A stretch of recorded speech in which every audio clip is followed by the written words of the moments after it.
Hello my friends, it's me again, and today I'm going to do something a little bit different. I am going to do a BookTube tag. It's my very first BookTube tag, so I'm very excited about that. It's the 10 Untouched Book tags. So it's basically, I'm going to show you 10 books that I've had in my shelf for a year or over a year, and I still haven't read. And I think this is a very cool tag. A lot of BookTube is about buying new books all the time. So I think it's good that we sometimes take a step back and cherish what we already got. And it doesn't really matter if you read a book that's been on your shelf for 10 or 20 years. It's still going to be new to you if you haven't read it yet. So, I mean, books are not milk. They don't spoil. Or some do, but anyway. This tag was created by Rainier Books. So thank you for creating this tag. And of course, a special shout out to Steve at Heroic Book Adventures, who was the one who first tagged me. And Steve, you pronounced my name okay. It's lisalidehall. The A with 2 dots on it, it's called Ä. So I basically have hell in my name. It doesn't mean hell in Swedish. It means like, hell means like a flat rock face, and Lide is a village, so it's a very local, very unusual Swedish name, but you did a fine job pronouncing it. So it might surprise you that I actually don't have that many books, because I love to read and I do videos about reading and I read a lot and all the time, and I'm a book nerd. But actually you don't have to own books to be a book nerd. I have owned a lot of books in the past, but I've moved countries and I downsized a lot. So I've sort of let them go over the past decades. Also, I've been very poor, so I haven't been able to buy any books. And also, I just love to use the library. Libraries in Sweden are absolutely great. So there is really no point in buying separate books because we already own all the books we need together. And also, I kind of panic when I have a big TBR shelf, like a physical TBR. I have a big TBR, but it's mostly in my head because I get really stressed. If I have a lot of books that I have to read, it feels like it's a chore. It feels like I have to do it. So I tend to keep my physical TBR very short. So let's see. So I have quite a lot of music books because I'm a musician, and this one was given to me by a very, very dear friend, and that was years ago. And I don't know why I haven't read it, because I'm very interested in Carrie Brownstein, but just haven't.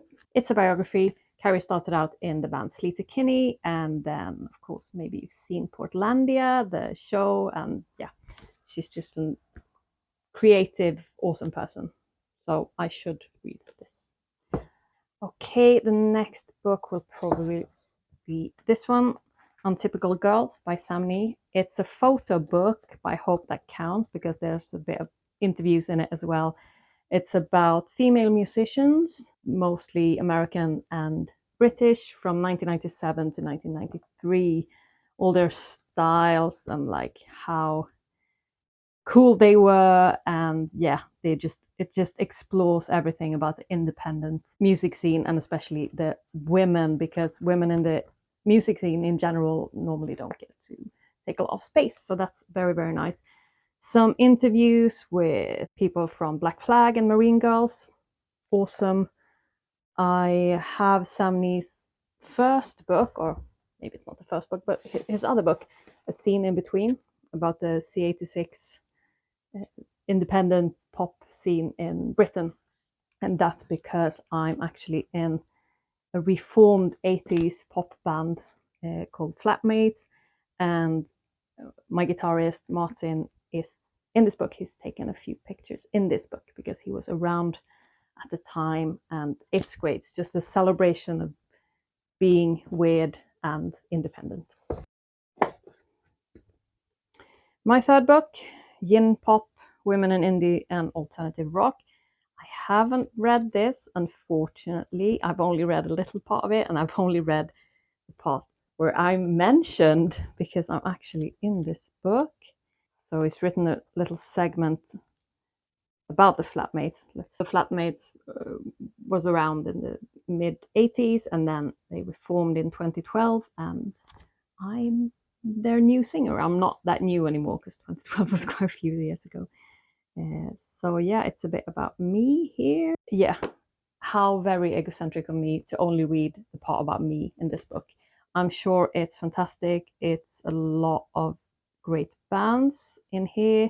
Darling Birds, Shop Assistants, The Primitives, and so on. So I should really read all of this. Now let's leave the music shelf. Save the Cat. Think by Blake Snyder. I think if you are a writer at all, you've probably heard about Save the Cat and the Beats, the science of the beats. It's basically screenwriting book, I think, but it could be applied to writing books as well, and about how like the normal story is built out of beats. So you can just basically follow a script and write big hits. I haven't read it yet because I'm writing a book. Or I've written a book, but I'm writing another book. I'm writing a novel right now. And I think I've read enough books to feel what's going to happen and how things are going to happen. I don't think I right now need to read this book and follow these advice in here.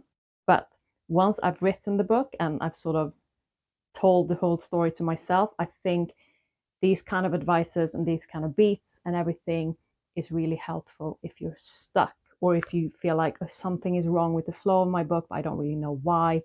I think these kind of books are probably very good to get you going, but I wouldn't read it and follow it precisely while I'm writing the first draft, which I'm doing now. I have a few graphic novels that I haven't read. Black Metal Omnibus by Rick Spears and Chuck Beebe. This was actually sent to me by a lovely guy I met at a festival in Brighton, I think. Love that people just sending me stuff. Sean and Sam Stronghand are misunderstood twins with a mysterious lineage and a penchant for the darkest of metal. When they acquire the latest Frost Axe album and play it backwards, their grim destiny is revealed. Sounds pretty cool, actually. I like the style of the drawings and everything.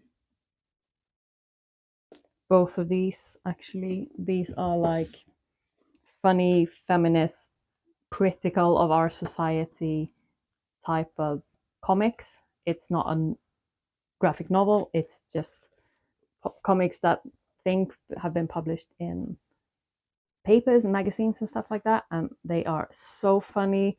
Ellen Ekman is hilarious. So this is her like collection, 10 Years with Little Berlin is the title. And this one is a bit similar. This is actually from the library. I think I bought it on the library sale. It's printed in 2017, so it's a little bit older. They have a very different style, but it's not a graphic novel. It's shorter drawings that could be read separately. It's just called Jag, Esters Rester by Ester Eriksson, and it basically means Esther's leftover.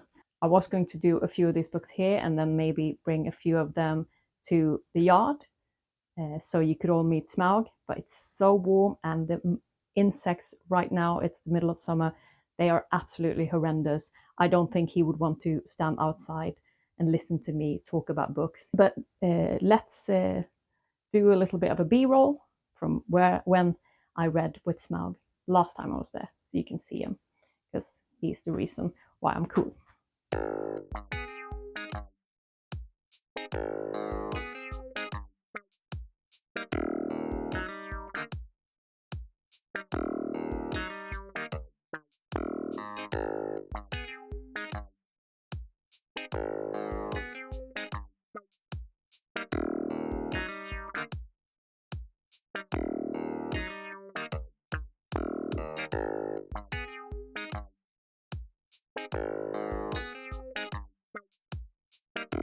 Okay, so we're back from the yard and I've picked up my last 3 books. This is When the Woods Sang by Stina Gray. A lovely, lovely person who is such an amazing storyteller and not writer, but she can actually tell stories like fairy tales, like you sit by the fire and she tells you stories, that kind of stories. They are magical, mythical, deeply feminist, and absolutely lovely. This is her first book. So it's a collection of the stories that she is telling. And I'm really curious if the stories that I've heard her tell will be as magical and lovely written down. This is actually one of very few novels that I haven't read. Valérie Perrine. I don't know French. I don't know if I said that right. So it's translated from French. It's called Fresh Water for the Flowers. I don't know what it's called in English, and I can certainly not pronounce the French name of it. I bought this and I read about half of it, and then for some reason I stopped in the middle of it. I don't know. I bought this because it's my stepmom's favorite book, or one of her favorite books, and I just found it when I was on tour last year. I found it in a supermarket actually, and I needed something to read, and I bought this, and I kind of enjoyed it. It was kind of slow paced, but you know, sometimes you like books, but you just put them away and then you don't pick them up again. I don't know why I did that, because I liked it. But yeah. Last one, super sad true love story. A friend of mine gave it to me and he said, this is one of my favorite books of all time, so you should read it. And I didn't read it. I think at the time I wasn't very used to reading in English. And I think that's why it was a little bit of an obstacle to go over. In the very near future, a functionally illiterate America is about to collapse.